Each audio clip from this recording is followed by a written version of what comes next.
The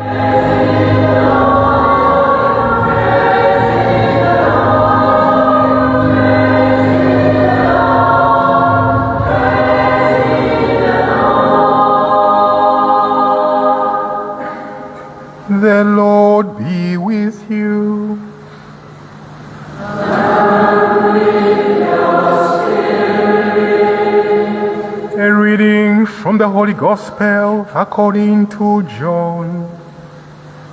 Glory to you, Lord.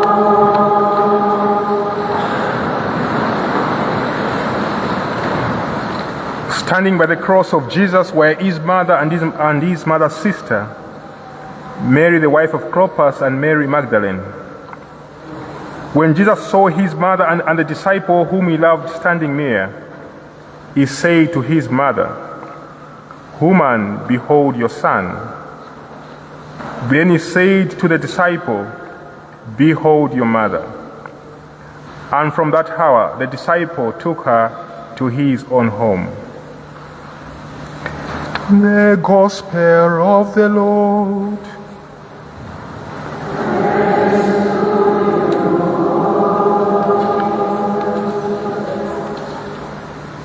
So today, to those who are joining us for the first time today, we are within the context of the novena of St. Pio to St. Pio. You can see the picture there under the theme, the healing power of the cross.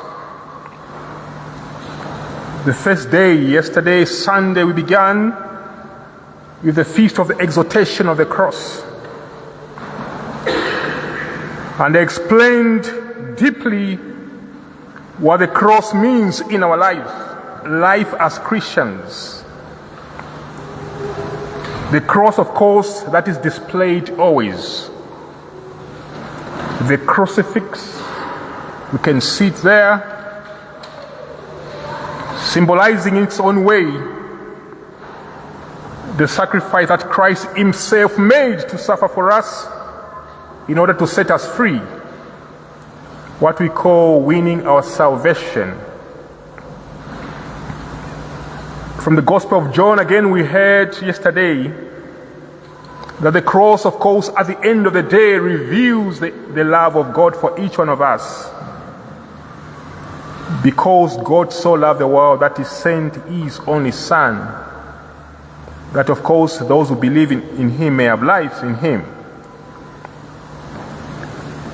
So the cross, which once upon a time was a symbol of shame, the symbol of defeat and death, for us has become the sign of life itself, our salvation, victory over darkness, victory over sin, victory over the powers of evil, and victory over death itself. So death has no power because Jesus himself conquered it.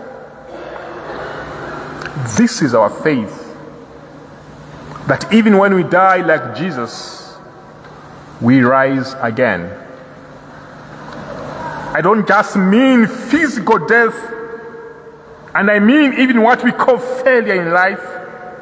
When we experience sorrow and darkness, we rise again, because Jesus has shown us that example, and Jesus is always with us. So you may be experiencing death at the moment. Things are ending slowly. You are losing something. The Lord is saying he has the last say. We do not have the last say. Only God himself has to say something. And we cannot be defeated now, because Jesus himself, who is with us, will enable us to conquer all things in his name. So today, the memorial of Our Lady of Sorrows, the sorrow of Mother, the Blessed Virgin Mary. As we hear from the gospel, standing by the cross of Jesus, the Blessed Mother was there on Calvary. Of course, I speak about two scenes on Calvary. The first scene is on top of the crosses. Jesus is hanging there between the two thieves. And before the cross, down there, the Blessed Virgin Mary, his mother, and the other women are standing there. Sorrow, a sorrowful mother. The mothers are here. Many of you in this church, maybe some of you are mourning. You've lost somebody. Your child, your daughter, your son, maybe the only one. A time of sorrow, a time of tears, a time of loss, a recent loss, like our Mother Mary, filled with sorrow and grief.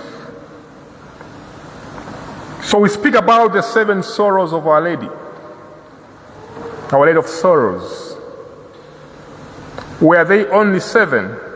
Is it true? Those who are devoted to Our Lady of Sorrows, were they only 7? When we speak about your sorrows at your age, can they only be 7?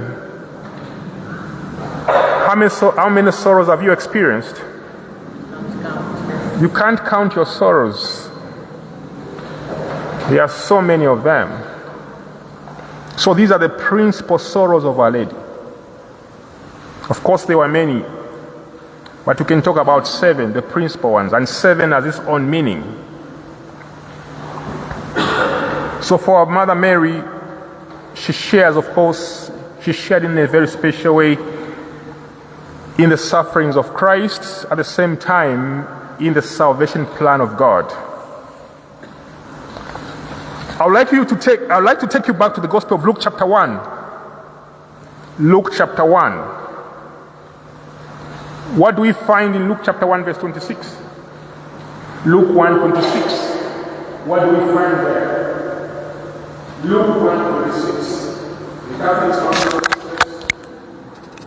Luke 1:26. For us, we need to